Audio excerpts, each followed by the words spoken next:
Okay. Got a pretty good pulse on what guys can do and what they where we're limited. Again, some of it's been really good, and some of it we've got to just keep getting better fundamentally, technique-wise. Keep working on pad level and eye discipline, improving pass rush, being better blitzers, better zone droppers, improve our man technique. Out of the game Thursday night, what was your biggest take on what plus and one minus out of that game? You took Getting stretched and challenged. You know, developing a mindset, toughness, challenging their mental toughness as much as anything. Being patient, kind of playing one series at a time, and control what you can control. Guys, some guys playing a little bit more than they have, certainly this season, but in their careers, in one game, seeing again what they can do, and handling a 2-minute situation late, how we almost lost it, and situationally, I think there's a lot to learn from the game as well. So just how it kind of played out. Brent, what's your, I guess with the open day looking beyond, what's your appraisal or expectations on development depth at end? And well, nothing. I mean, there's nothing different than what we've been doing. Again, just you keep practicing, you keep getting reps. That's the key, is just the opportunities to get reps. So they're not getting them in the game, they're getting them in practice, and continue to bring those guys along. Hopefully they're learning from the veterans that are out there. They're in the same meetings and listening to the corrections, and but there's nothing like getting the reps yourself, and so practice wise you hope to continue to bring guys along.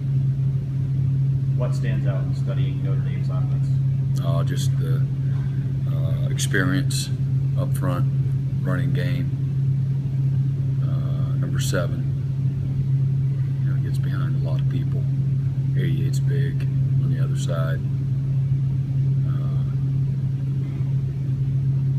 He had Corey Robinson comes in and he backs him up. I think he led their team in receptions last week, but they got some guys they can go to in crunch time, and premier run pass guys. So 20 and 7 are terrific players, and again they got a great offensive line, and they know they lost a starting tight end, but they got a 3 tight end package they put in the Georgia Tech game. So that tells you how they feel about their tight ends, despite losing a starter.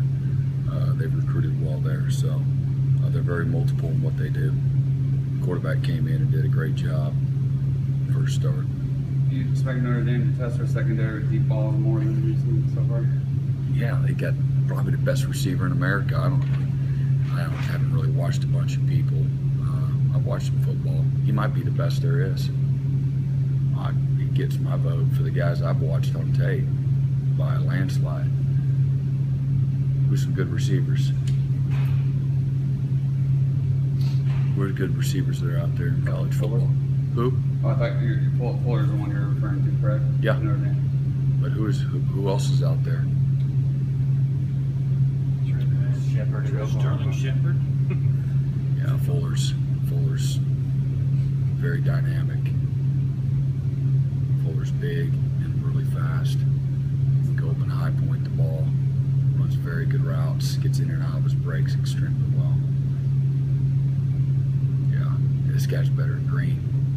I told McKenzie, you're not going to see a guy. This will be the best one you've seen. So, but he won't be the only guy on him. So, When you told McKenzie that, what kind of reaction did you get? he's faceless. He don't say much. Did he say anything to you with his eyes, or like taking it as a challenge, or challenge accepted? Coach, got you? Point taken? I don't know. I just told him. I just kept walking. Find out what the heck you're all about.